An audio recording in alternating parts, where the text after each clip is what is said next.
Boom. Welcome to the next installation or the current installation of the House 94 podcast. And tonight we got a meeting in the ladies' room. So we gonna go around the horn, but we felt like we needed to add a little female perspective because there's been so much testosterone in the house. We was a little feisty last week, talked a lot of shit, and we wanted to soften the touch a little bit. So we decided to bring on an esteemed guest from my old friends from Memphis, Miss Joy Doss. Wait, we doing real names or what we gonna call you?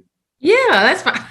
Yes. I mean, you know, because she got a podcast, 3BC, Three Black Chicks. Did I say that right? Yes. Yeah, and that shit is like also fucking excellent. They got like all kind of production and all of that shit going on. So anyway, we wanted to steal some of that energy. We brought Joy on tonight. And hell, yes, you know, we put in, and we just, as a matter of fact, just hit her up like 5 minutes ago and was like, all right, boom, you in the hot seat, so come on, fuck with us to come get into the fucking the pimp's lair. You know what I'm saying? So I'm fuck with y'all for about 15 minutes. You know, and an hour later, she gonna be like, but wait a minute. Okay, so what's on your mind? Give us what's the hot topic on women's issues today? What you got? Shoot, what's not the hot topic? I mean, well, first of all, shout out to Carl B. And Jay, he's not. I don't see him on here. Jay not on today, yeah. For coming on to 3BC to talk about Thug Tears. That episode will be out. I was trying to plan it to be out for a surprise, Carl B, for tomorrow. Oh shit, Founders Day, okay. Yeah, I can be sweet sometimes. That's a real So we was talking about Thug Tears too. Yeah, we talk about Thug Tears. Basically, actually, we can actually don't pay attention to me in my robe though. I told him I want some terry cloth Hugh Hefner shit tonight. Okay. All right, Hef. Actually, you know what? Let's just touch on that for just a minute. Since we, yeah, let me see what the panel thinks about that shit. Cool. Now the topic was: is it all right for men to cry, and what stage, you know, all that shit when it's appropriate? What you think about men crying? I'll tell you my take on the shit after y'all go. I already did mine. Yeah, it depends on the situation, man. It depends, you know. On what? It depends on what? It depends, you know. Like, I mean, I think sometimes. I'm gonna give you an example. Let's talk about me for instance, right? I remember when my mom passed, right?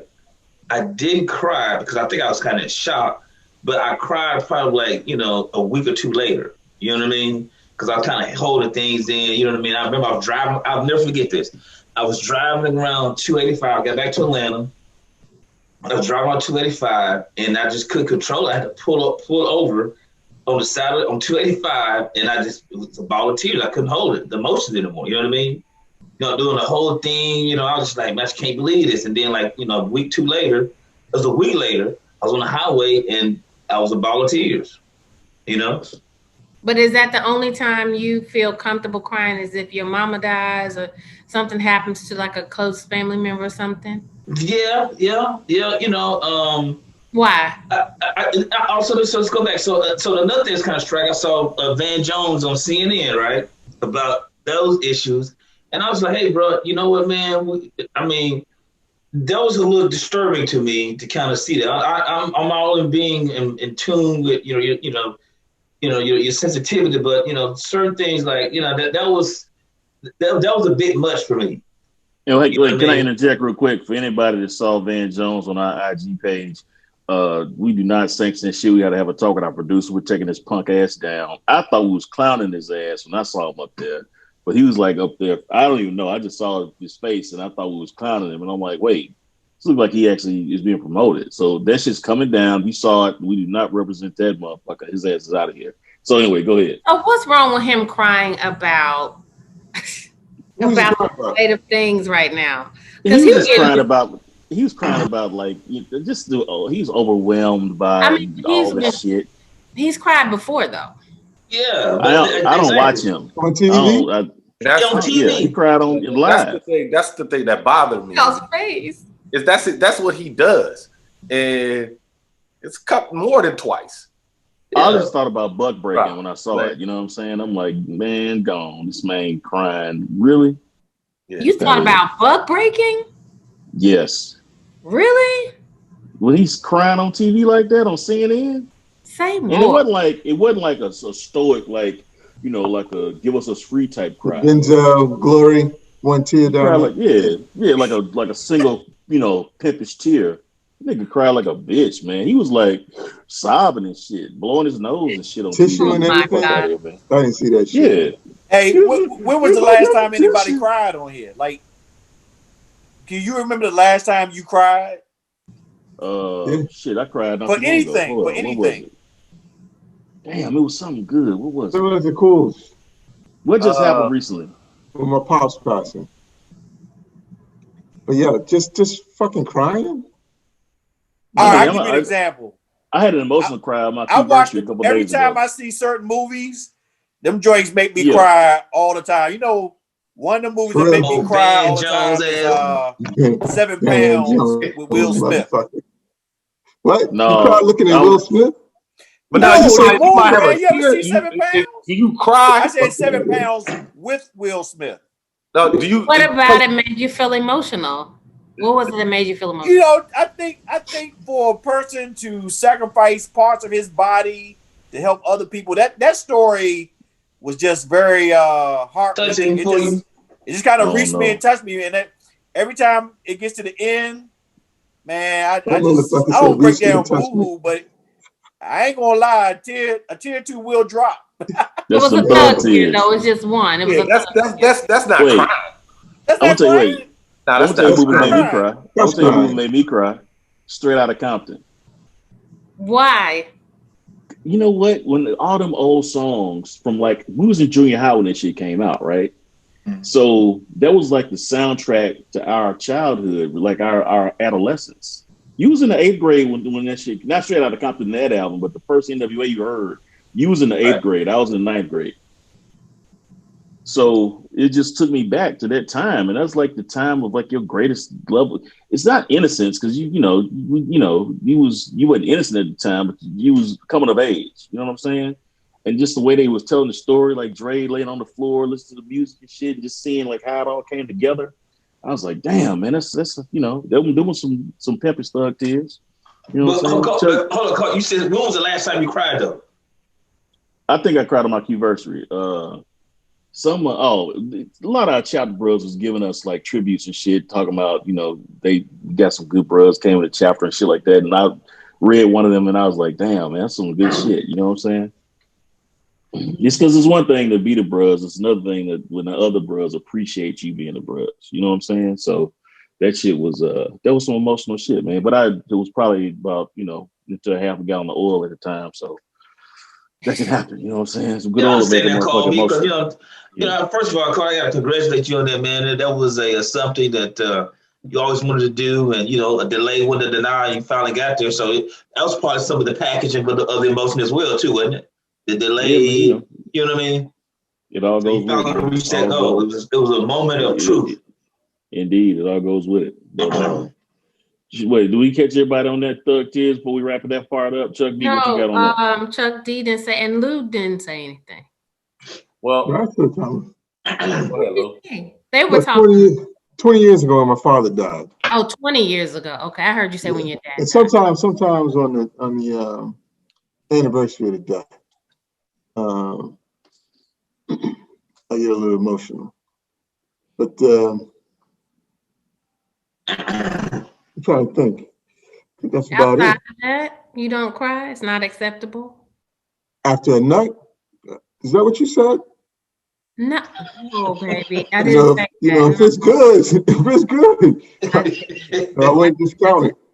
That's not what I said. I'm sorry. I didn't hear you clearly. Do you though? I mean, go. I mean, you started. So do you? You started that. Do you cry after that? If it's really good, is that what you're saying? It's really good. Oh my God! Wow. Yeah.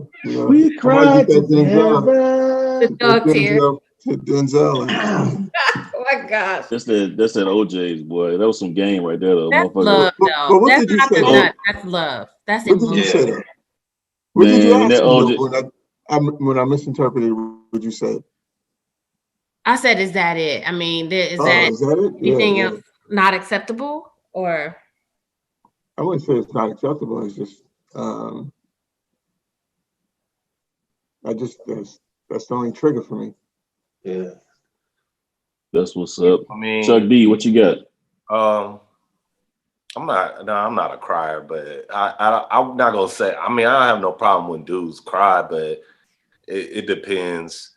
I think when you just, I don't like men, or I don't like anybody to be criers. I don't like to see people cry. Crying is kind of like it's an uncomfortable situation, you know. But you know, you can. I've probably cried.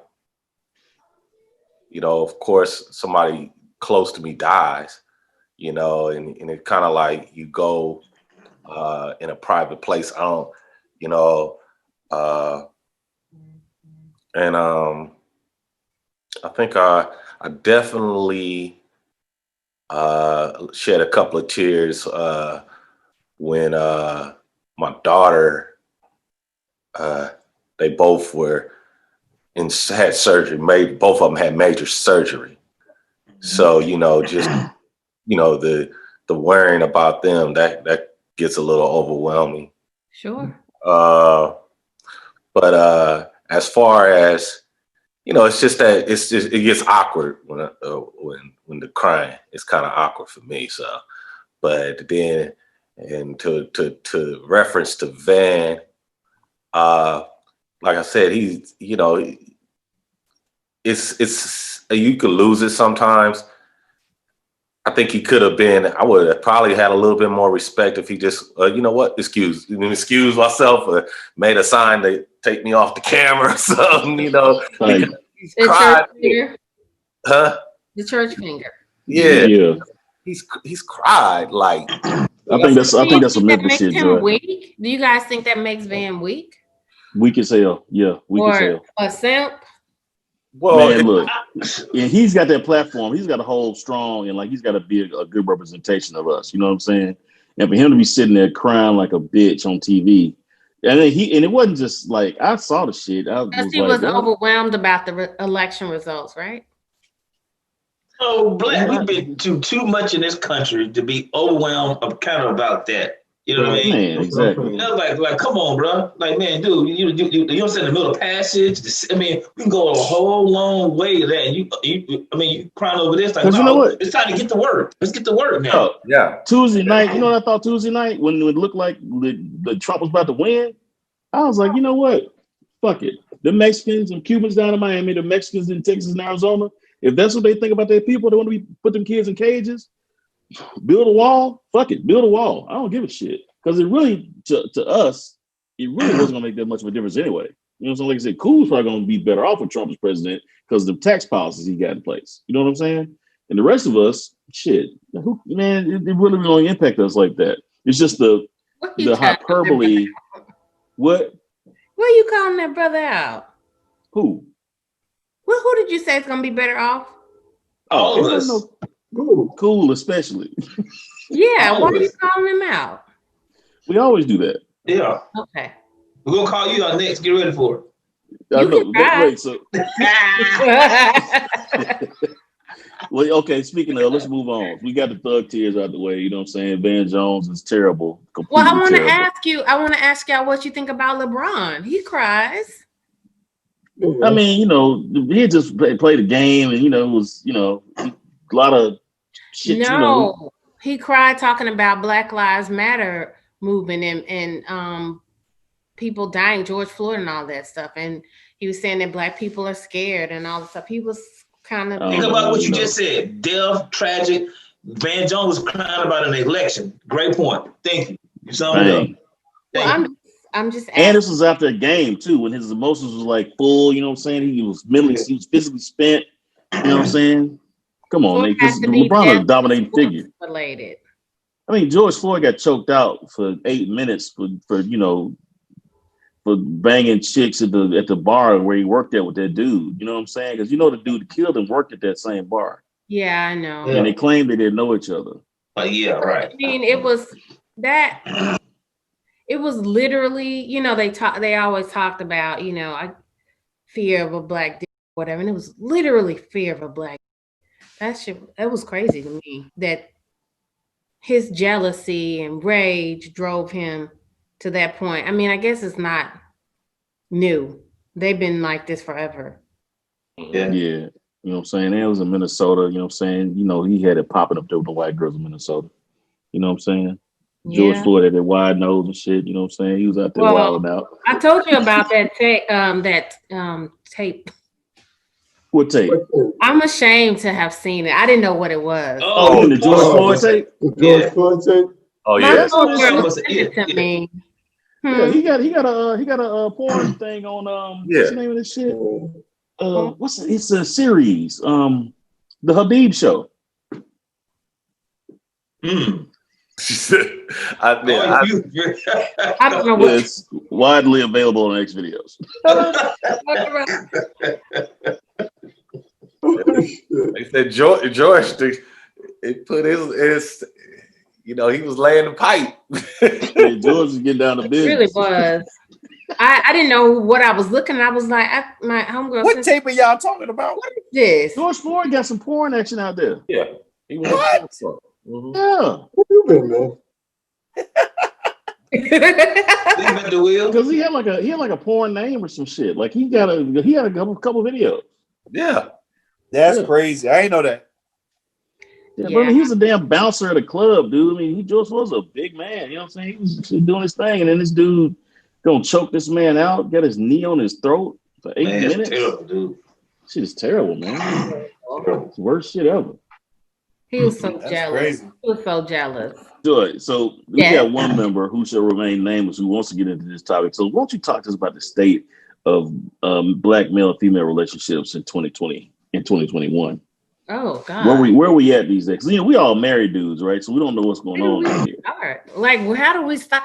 Well, I mean, 2020 is special because of Corona. Like, so. Okay, hold on, whoa. Let's rewind to 2019. Let's say take 2019 and 2021 because 2020 we're just gonna wipe this shit out yet. To Q1 20 because that was a cutoff was Q1 20. There you go. First quarter. Wow. I mean, I don't know where to start there. I mean, dating is difficult, especially the older you get. Now wait, and just although you look much younger than you are, you know, I already said that I was in the 9th grade when you was in the 8th grade, so now everybody knows how you are. So I didn't mean to out you like that, but you could definitely pass 15 years younger. You know what I'm saying? I am. Black don't crack, clearly. Yeah. I am 47. So especially the older you get, and once you're over 40, particularly over 45, I mean, it's a little bit more difficult for a number of reasons. I mean, I know it, and I guess it depends on where you are.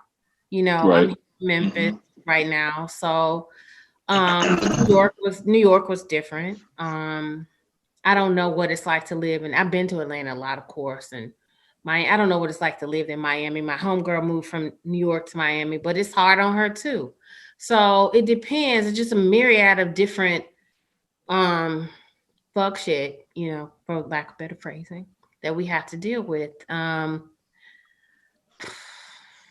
What do women have to deal with? What do so wait, like are dudes just like, are they just like pimps out here? Just like just got too many hoes, or is it or they don't have their shit together? Like, some of them are wannabe pimps. I think there's some wannabe pimps out here. You know, they got, you know, you can sense that they feel like they can do better or have more volume or whatever space they're in. Because at this stage too, a lot of men are recently divorced. A lot of people are recently divorced too. The second wave of free agency. Yeah, they're really enjoying the free agency, you know. So there's that, you know, and then guys that are like just saying dumb shit. I'm like, why are you saying something so dumb? You're in your 40s. Or guys that are super awkward. What some dumb shit did you hear? I told Carl B about this. I was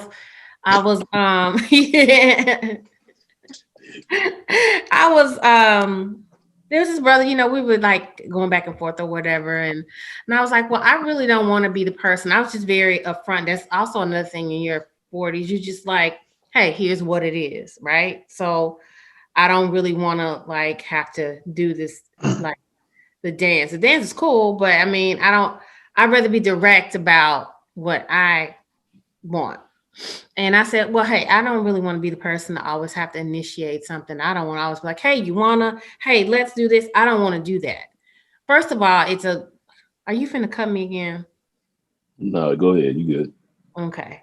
First of all, it's a lady wood killer to have to do that all the time. Like, it just kills your lady boner every time. Like, for me anyway, because I'm like, oh, I don't want to have to do all the work, the initiating. You don't want to have to initiate all the action. So I say, okay, fast forward. I say, okay, well, you make the date. Just hit me up and let me know. Now, like a few weeks later, I'm like, at this point, I don't care because it's a few weeks later. You haven't stepped up. So we also do some work. I hire him sometime to do some work and stuff. Hold on, you mean like work or work? That's another topic. No, most women don't have to pay for work. Oh, right. Okay, sorry. Go ahead. Yeah, we don't have to pay for work.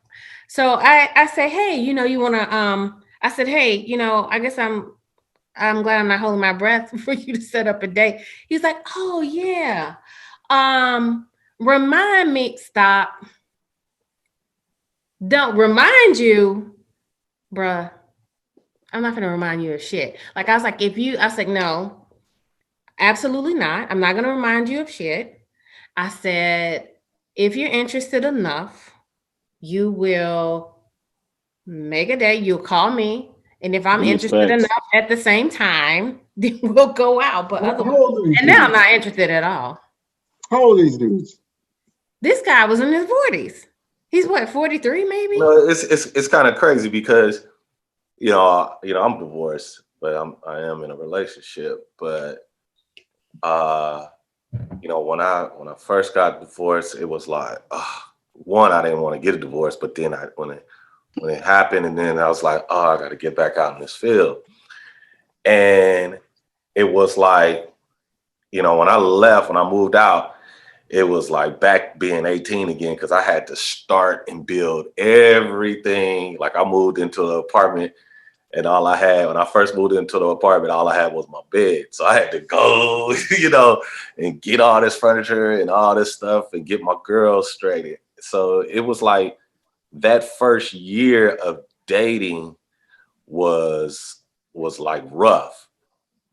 And it was like, because in my 40s, trying to date a woman that was in the same age as me was hard, because they basically, like you said, you want them to be a little bit more established. I got 2 little girls, and it's not established. It's taking initiative. And we understand schedules. Like, I have a kid, it's new. You got to say it's new. And you got, that old saying, women are like always a step ahead of us, and we kind of fall back. So it's kind of like when you coming out of a marriage, you got to it's not being 42 single and 22 single is 2 different stages of your life. Sure. I couldn't imagine. And you're a father, and you're trying to get your routine. You're trying to get that stability, the foundation. And and then on top of that, trying to date, it's like it just was bad news for me. Now, if I didn't have my daughters involved, probably I could have been a bit more professional and put a little bit more on point. But it was just difficult because I'm focused on my daughters, and then you have to give this other woman attention. Yeah. And that's, so you got, some men can't handle it. Understand that. I understand that. I think because my daughter's very busy. My daughter has ballet 5 days a week. Her dad lives in Brooklyn. I am Uber. You know what I mean? Mm-hmm. My mom obviously is here, but he's a Morehouse dude too. Yes, he is. And her mom, congratulations. My mom is in stop it. My mom is in her 70s, so I'm not trying to run her raggedy, trying to, have her doing too much for daughter. So I try to do everything I physically can do unless I have a So I get that, and I get the scheduling. Although the scheduling gets old, Yeah. it does get old, but it also you have to make.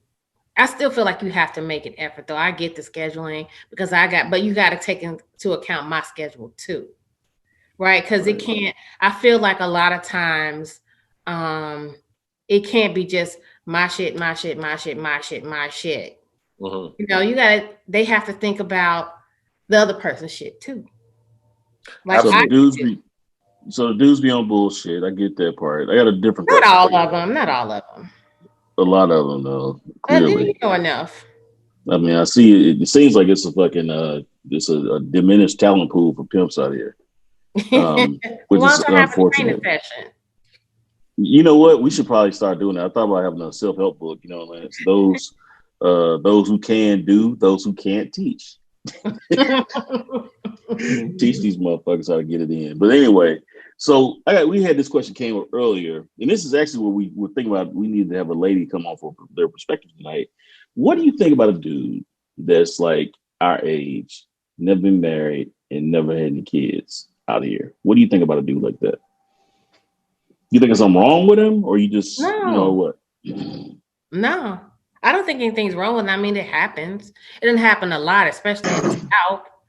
For a dude, though, I can see a woman that never been married, never had any kids at our age. You know, but for a dude, I don't think it's anything necessarily wrong with him. I mean, I don't necessarily. If you mean, do I think he's gay? Not really. No, I wasn't putting that. I'm just saying, you think anything is wrong? You know what I'm saying? I mean, I think. I mean, in the sense that I think he just has some commitment issues, most likely. I mean, if he's never, not even married, but if he's never really been in a committed relationship, I'm pretty sure there's some commitment issues there. But that's not necessarily a red flag for you. Not off the rip, no. I mean, after talking to him to see, you know, what his story is and whatever, learning more about him, then we'll see. There's some fascinating shit, man. No, I mean, what if it's the reverse? What if it's the reverse? A woman? He's got a series of relationships, and you know, he's not married, been married. He has a series of relationships, but hasn't been married. Yeah. Is that a negative connotation there? I don't know. So I'll say this. There are people who are serial monogamous, male and female. I have some friends that are serial monogamous. And they just kind of have these relationships. And I actually, a few years ago, dated a guy like that. I didn't realize it until after the fact. He's a serial monogamous, not even like monogamous. He's trying to wipe you up? Nah, anyway, so he's monogamy is too strong. Hush, Carby. Monogamy is too strong, probably because he was a keep the window open guy, but he would be in these long-term relationships. Wait, whoa. What did keep the window open? Like for whatever else he's trying to do off to the side. Oh, right. In these long relationships, like he and I dated for like almost 5 years. Wow. And it'll just flame out for whatever reason. But he has commitment issues, and I realized that after the fact. So I guess now knowing what I know, it probably would, if I knew that, that would probably be a red flag just because I've experienced it. Mm-hmm. You know, you just kind of not naming names. You said you got some girlfriends like that. I do. I have why can't they commit? I guess, and they have their own version of commitment issues too, trust issues or whatever, or I guess for a man or a woman, you know, they just kind of go separate ways. You just decide, hey, you know, this is kind of not working. You kind of going along to get along at some point, and then they just part ways. Hey, Joy, let me ask you a question. If you were to encounter a guy you felt connected to, had good chemistry, and as you all were cultivating your relationship, he said, hey, look, you know what? I like you. I want to be with you, but I don't ever plan to get married again. but we can be life partners throughout the rest of our lives. Would that be something you would be okay with as a woman, or would you be like, I want to be married again? And by the way, let me add to that. He's willing to give you everything that the married woman would have. So if you were like, I want to be on life insurance, I want to put you on the deed of my house, like he's still taking care of you. He just don't want to be married. We're doing a lecture. We're not getting married to her, but go ahead. Well, I mean, I don't know that I have an issue with that at this stage in the game. You know what I mean? Like, what does it matter? I like the idea of life partnership in general. And at this point, you know, your shit is your shit, my shit's my shit, our shit's our shit. And, you know, most likely we both have kids, so everybody's shit needs to be protected, you know, for particularly if you have a kid, you know, because if it just so happens to go left,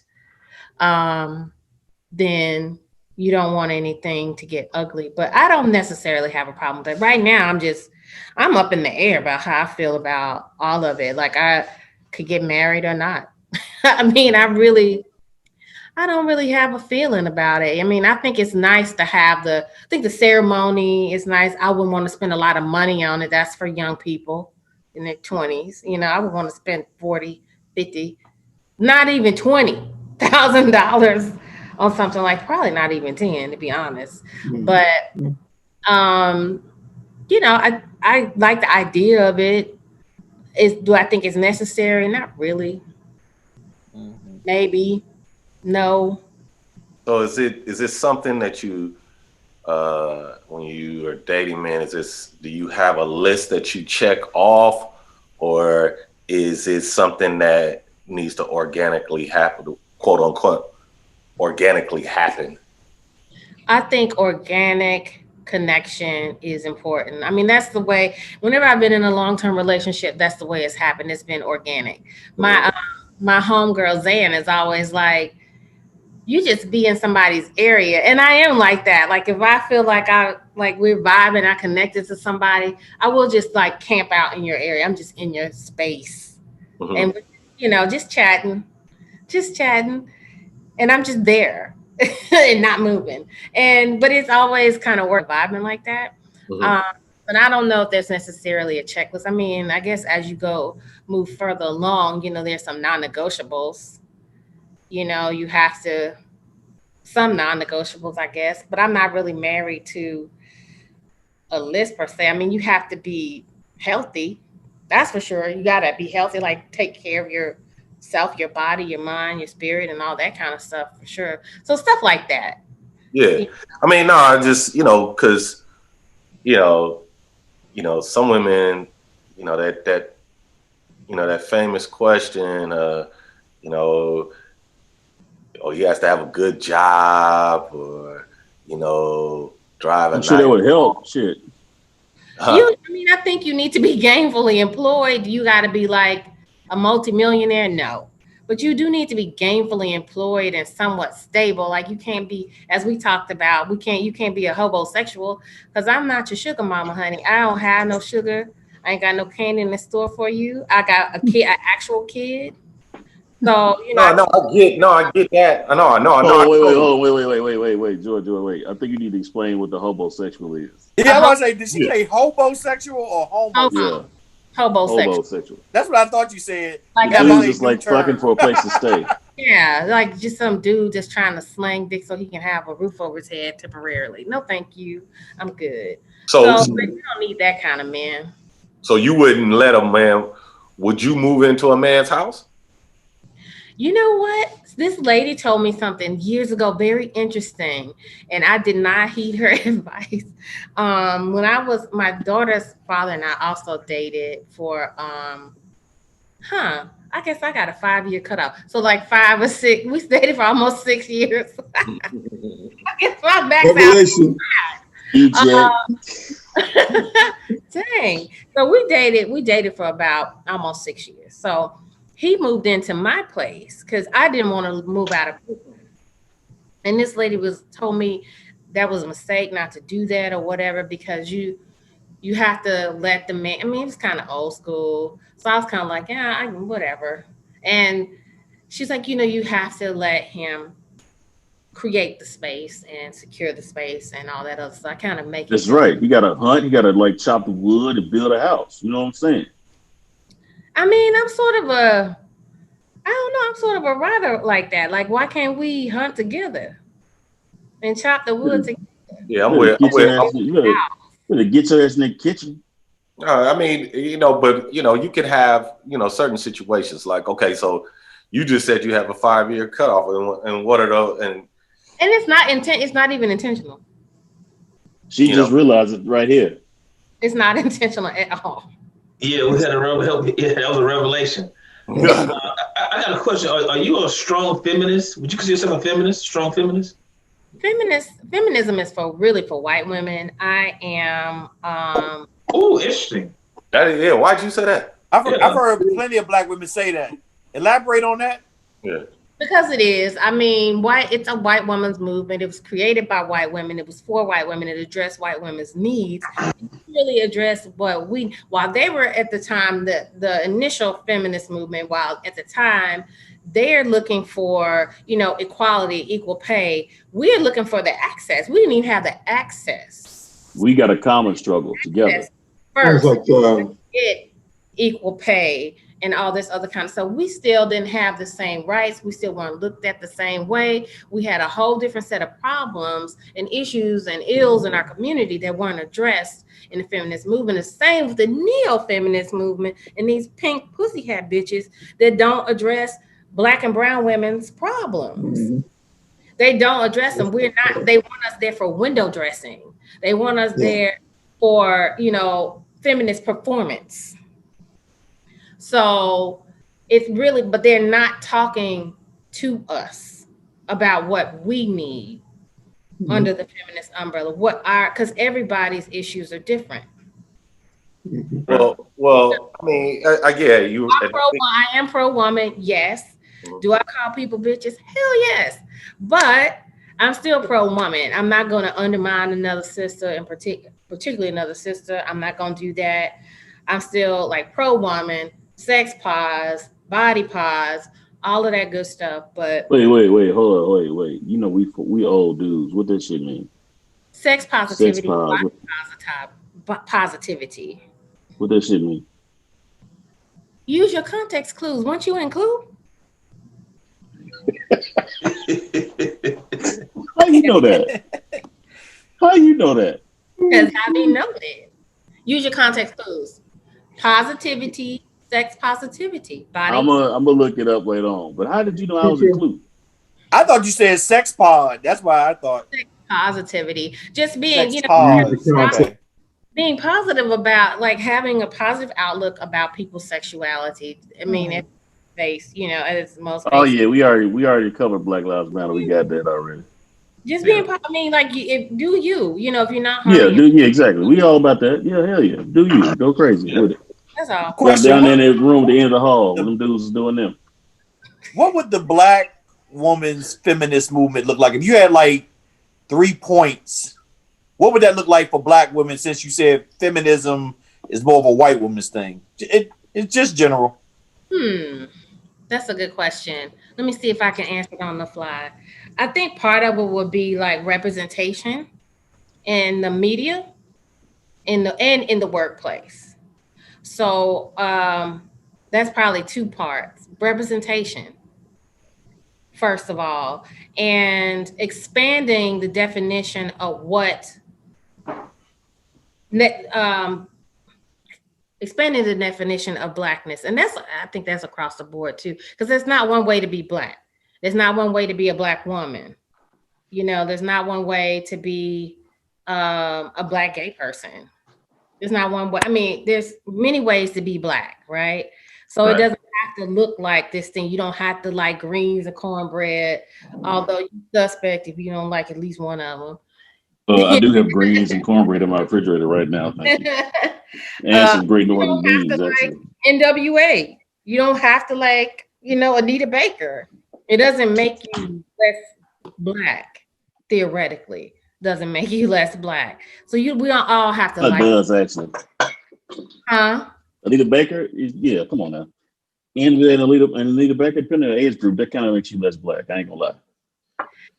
Theoretically, it doesn't. If you're in your 40s and don't like Anita Baker, you are less black. I'm just gonna put that on record. The point is, there's more than one way to do blackness, and it doesn't have to be performative blackness either. Just like this performative feminism, it doesn't have to be performative blackness either. You don't have to overdo the black either. So I would, again, representation I think is important in the media, acceptance of us, the way we are, our hair, our bodies, our skin, our lips, and pushing back against appropriation. When people like act like the Kardashians invented cornrows. I can't, I'm not gonna go down the Kardashian, which we disaffectionately call Kardashians. I'm not gonna go down that road, but stuff like that. Or like that. Some people. Okay, hold on. I got a question. Shit, James gonna eat this up. I don't even know if we can do this one. Shit, James is James' Lou's roommate, another Brooklynite. No, wait, it was Brooklyn, right? Queens. Yeah, Queens, yeah. These are the dudes that had the boom boxes and listened to that ignorant ass New York shit when we first got to school. But they still got their accents, boy. James and Lou still got them New York accents. I heard it. I did hear it. Boy, legit. At some point, damn, I don't know if I can do this. Chelsea, just be, I'm gonna try to talk slow so you can chop it up effectively. At some point, if a woman outside of our race takes enough black dick, does she get a black card? No, because just because that was quick as shit. No, you really was dangerously close to stepping on the landmine. Ooh, no, because just because you like black dick doesn't mean you like black people. And definitely doesn't mean you like black women. Because I see some of these women and they love that, or theoretically they love this black man, but they don't want shit to do with other black people or the black women in his life. They don't have no respect for the black women around him. But also management, like them bras you see at the draft, like the lady that had to push that lady off the couch. Deservedly so, Becky. I mean, they don't have any respect. That wasn't her moment. It wasn't your girl, Becky. It wasn't your moment. She needed to fall back and let mama time. Mama got him there, not you. You might have brought him, extra steak from the cafeteria at the dorm, but mama got him there. So that wasn't her mom. You need to know when to fall back, sis. So no. Okay, so wait, what was the landmine though? What was the landmine that Let me ask you, hold on, I got a question. Are you making a generalization at this point? I mean, so you're saying, is that your general thought? I mean, you think that the white women they're not embracing the brother's mom, sister? Because I've seen that kind of a lot. They kind of embracing the mom, the sister, the family, and ingratiating themselves with the grandma and things of that nature. So I think some of them, not all of them. I've seen women behave like that, but not all of them. No, I don't think all of them are like that. No. Yeah. I've just seen a lot of that. I've seen a lot of, personally, I've seen a lot of that. So what was the landmine? Hold on, what was the landmine? The way these white chicks behave toward black women and black people, you can't isolate this one black person and just be tone deaf and oblivious to everything that, to all the experience of living and walking around in black skin. You can't be tone deaf. When you take him on, take everything else. But you're watching that show, This Is Us? Yes. And that's what that last episode was touching on. I don't know if you guys watch it. It's I don't watch that shit. Guy who's adopted by a white family, and one of these things, I think it was the George Floyd thing that happened that affected him and his family, of course, and his white family that he grew up with. They didn't really know how to deal with it. his sister he grew up with tried to say something, tried to console him or whatever, but she didn't really know what to say. Yeah. He said, "This is nothing different. This has been going on my whole life, and y'all never said anything to me about it. Why y'all coming to me now? Yeah. I'm a grown ass man. We grew up together. Never said shit to me about it." Yeah. That was a real moment too. Yeah, It was yeah. real. I think Chuck has something coming. Yeah, no, I was just saying, Coming. would you prefer a man to impress you and your mother or father, or just really focus on impressing you and connecting with you? Especially when it gets serious, starts to get serious. No matter what he does, I don't want to meet his representative. So if he is himself and who that is impressive, then fine. Gotcha. But as long as it's not your representative, yeah, I think you can be impressive. I'm not gonna go out with. I'm probably not gonna spend that much time with you if I don't find you to be impressive. Yeah, I mean, because and that's interesting that you said the representative. At what point of dating, and fellas, y'all probably don't really relate because y'all been married. But say shit, I don't know what the fuck you talking about. At what point of dating do you feel like you are getting to know the CEO instead of the sales rep? I don't know. I guess it varies, but Chuck was a biting question. Yeah, great question. Wow. Damn, Chuck. Wow. CEO rather than the sales rep. What the fuck that mean? Because most men and on that dating scene, people always out on that good foot. They always putting out the good information about themselves. I understand the sales. That bullshit. Yeah. They straight selling themselves. Yeah, and then at the point where the CEO's the real you. Meet the CEO. And Joy, you was getting ready to answer it. Sorry. Oh no, you're fine. Well, I mean, I think from the door, I mean, it depends. Like sales rep can go a lot of different directions, right? So first, if you mean like, all right, you taking a shit with a door open, sales rep, I mean, that can wait. or your deepest, darkest, like weird secret. You don't have to know that off the rip, but from the beginning, I still think you should be yourself, whatever that is, I mean, you don't have to be like, oh my gosh, I was abused as a child off the rip. That's a lot of information to process off. I'm being dramatic, Carl. But I mean, that's a lot of information to process off the rip, right? Mm-hmm. Like from the jump. Again, Dutch ovens and shit. Like you can kind of keep the Dutch oven. Like we don't need a Dutch oven. Like this. Well, you talking about like, hold on, you talking about Dutch oven like fucking yeah. I'm talking about the what's the damn website? Damn, the website's got all that. When you look the shit up, what, the Urban Dictionary? Yeah, Urban Dictionary Dutch oven. Okay, yeah. But yeah, I mean, I don't think the representative has to be. I just don't want the representative. I don't. I mean, you don't have to divulge. You don't have to just lay your soul bare right away. But I don't want the representative at all. Yeah, because I guess a reason why I say that, because I think two people, everybody's putting that representative out because women do it here's some of the things that women might do. Women are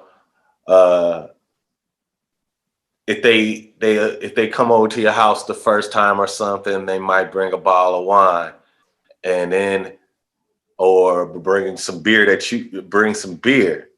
and then but they don't pay attention if you guys been hanging out for a while. If I buy IPA beers and you just bring me an old Budweiser, that tells me, like, that's you ain't paying attention. But, that's funny. That's funny because like I'm such an old motherfucker and hadn't dated in so long.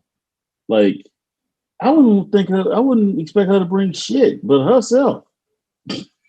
No, I mean, but because it's like representative bringing. Yeah, but I'll be on the fucking Teddy Pendergrass shit.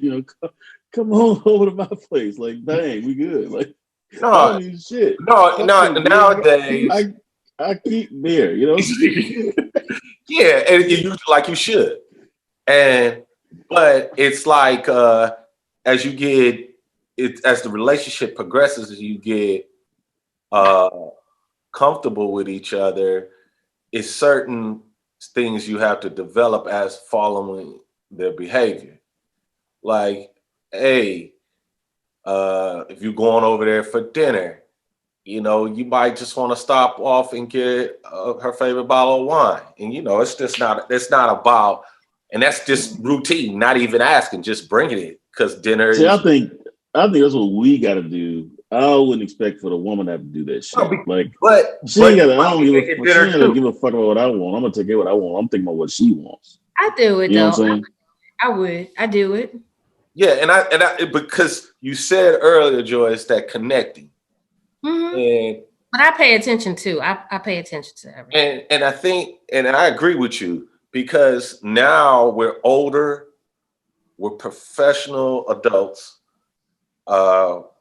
We have children, we're responsible, and now our class has developed to a better level. And when you're connecting and dating at 47, what I've learned, I have to pay attention to a woman that is in her mid 40s because, like you said, that's the expectation. Yeah, you went through all that bullshit. You ain't got time to be teaching a dude how to treat you.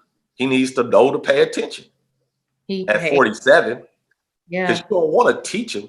You don't want to keep reminding him to make the arrangement. Like a lady. Yeah. So, I mean, that's just, and then I say, and all I'm saying is, when you go back and forth, when you talked about,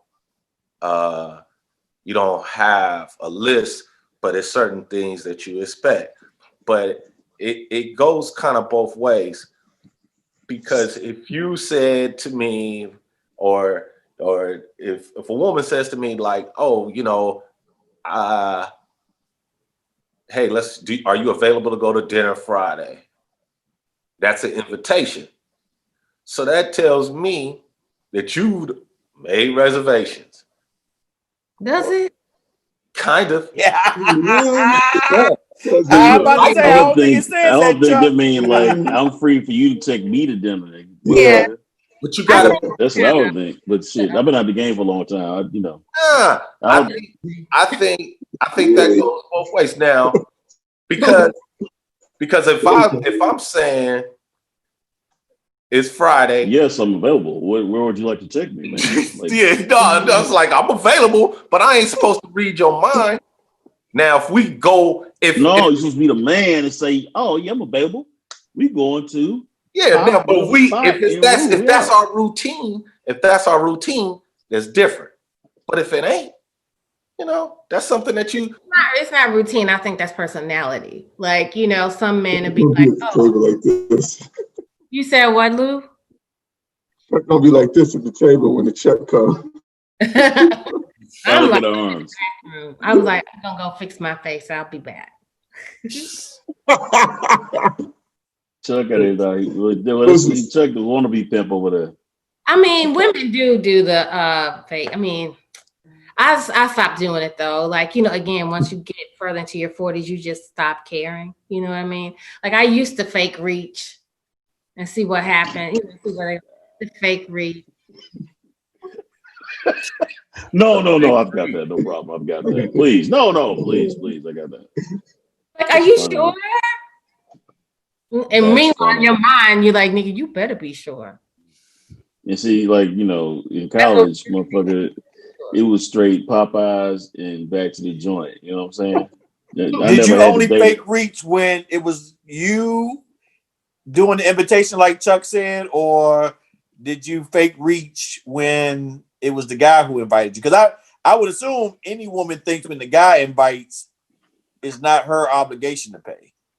Well, the only time I fake reach is if I'm not sure where we're going, like what, you know, unsure about the intention of where we're going or what it is. Hold on. This is some weird shit. If I'm not really checking for you like that, I will for real reach and like pay for myself because I don't want you to have anything. Well, okay, hold on. Okay, so I'm from the South. Like I'm from the South, so you know, these dudes from the DC and New York and you know Oakland, whatever, they might be on some other shit. But like, when would you ever have a woman pay for the meal? And I ain't on no chauvinistic shit. I'm just saying, just like as a gentleman, it's like you know, it's not having them pay. It's more of because you don't. I really don't never want if I'm dating, I don't never want a woman to have to pay, you know, that's just doesn't, it just doesn't just feel right. But, you know, it could now you, if y'all been together like for some years and then it's just so happened like, you know, it's just, it could be a special. You've been together for some years. You should be taking that paycheck, so you know. Yeah, it's you don't. It's, you know, it's different. It's kind of like beyond dating now. Y'all in a full blown relationship. That's like a motherfucker, yeah.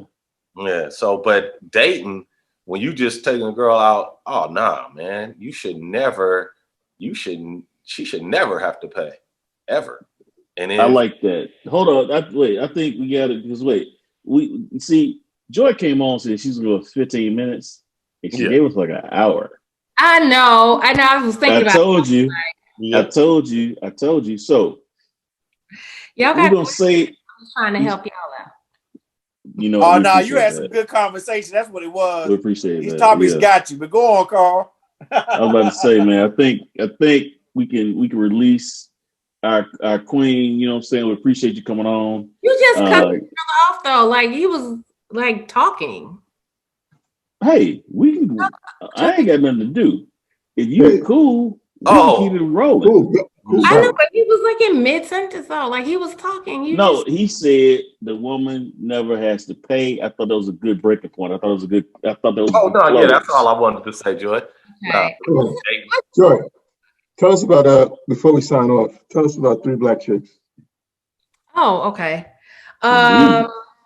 Well, Three Black Chicks is our podcast on the Kazuki Network. We talk about pretty much everything that women, and it's really specifically targeting Gen X women. So black Gen X women, 40 plus, and the things that we're thinking and may not say out loud, the conversations we're having with our girlfriends. So the intention is like having a conversation with your homegirls. For younger girl, you know, or even for younger women that are listening, you know, it's listening to the group ahead of you. Like for us, it's important to hear the group ahead of us too. Like, what are you going through? Because your parents, your mama. What they call that, baby boomers? Ahead of us, baby. Yeah, but even the people just a few years ahead of us, like we're, you know, mid to late 40s or whatever, but the women who are like 50, you know, like what is turning that corner like? You know, what is menopause like? How does that feel? What's happening in dating if you're single or post-divorce or whatever? So we've talked about those things, but we also talk about, you know, so we talked about polyamory. We talked about dating bisexual. Where's Quasi? Shit. I brought that up, didn't I? I was telling him about that earlier tonight. I'm glad you brought that up. Quasi, I wish I had 4 hands so I get this shit 4 thumbs down. What? Polyamory? Man, anybody trying to touch that third ring? Drop some signs on it because they thought I was crazy. They thought I was crazy for bringing it up. What's wrong with but there's a lot of ways to poly though. Like it's not just two dudes. And wait, and you talking to all married dudes? You talking about a threesome. Wait, did you just say two dudes? It doesn't have to be two dudes and a woman. You talking about you talking about running trains and threesomes. That's what you talking about. Okay, so hold on, whoa. Two dudes and a woman is not running a train. Did Two dudes and a I told woman y'all that earlier. is a homosexual, is a homoerotic encounter, okay? Running trains is in a locker room and it's like 12 dudes and everybody kind of cycles in and out. You know what I'm saying? But do you think that's a homoerotic encounter, really? Two men and a woman? MFM? MFM? Hey. Yeah, At the same there's time? no good reason. Hey, the short answer to Dog, that. can I finish? Dog, can I finish? My answer, there's no good reason for two cocks to be exposed in the same room at the same time. No good reason. But listen, Carvey, that's a three-way. That's not. No, it's not. Yes, it is. That is That's a MFM. That is not a threesome. No, a threesome is a FMF. Two chicks, one dude is a threesome. Two dudes, one chick is some gay shit. On who you ask. But I'm saying dudes are highly suspect. Everybody has a different issue. A threesome is both ways, like you said, but it's like Biggie say, money and blood don't mix like two dicks and no bitch. Okay, that's the truth. Yeah. It depends on what you like. That's not whatever you like, then that's fine. But polyamorous, like you said, is not. It's multiple lovers. Necessarily freaky shit. It's the multiple partner shit. That's the thing. It really is. Partners. Yeah.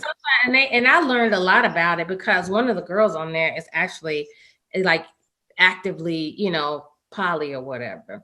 I mean, I probably said it wrong. She's not the one of the girls that you saw. Oh, okay. In a while, but she, you can have a nesting partner, which is your main partner, and there's just so many configurations. He can have another lady friend. You can have another male friend. Y'all could all live savages. together. Savages. And the people that say that really secretly are curious. Joy, my dear, we so appreciate you coming on and blessing us for the night. And we appreciate your commentary. We appreciate your energy. And, we can only hope that you will come back and bless us again. This was fantastic. And thank you very much. Thank you. Thank you. Y'all know this was a banger tonight. We're going to do this again. Man, meeting in the ladies' room is a good concept. We might have to rock this again and again, especially the randomness of meeting in the ladies' room. Yeah. And wait, I appreciate you getting your makeup on, which you don't need makeup because, black don't crack. I just covered up just a little. I didn't put that much on. No, it was fantastic. It's fantastic. And we appreciate you so much. So, hey, the House 94 podcast, house94.com, IG, Twitter, YouTube, Spotify, Apple, like that shit everywhere. You know what I'm saying? Use your feedback. You know what I'm saying? We told you before, we don't get our feelings hurt. Tell us what you like, what you want to hear. We got some concepts in tonight. Kim, I got your comment earlier. We're going to get you on at some point. But hey, yeah, then D Butler, we got you coming on. We got that coming up. So like I said, like, subscribe, give us the feedback, and thanks. We out. Root.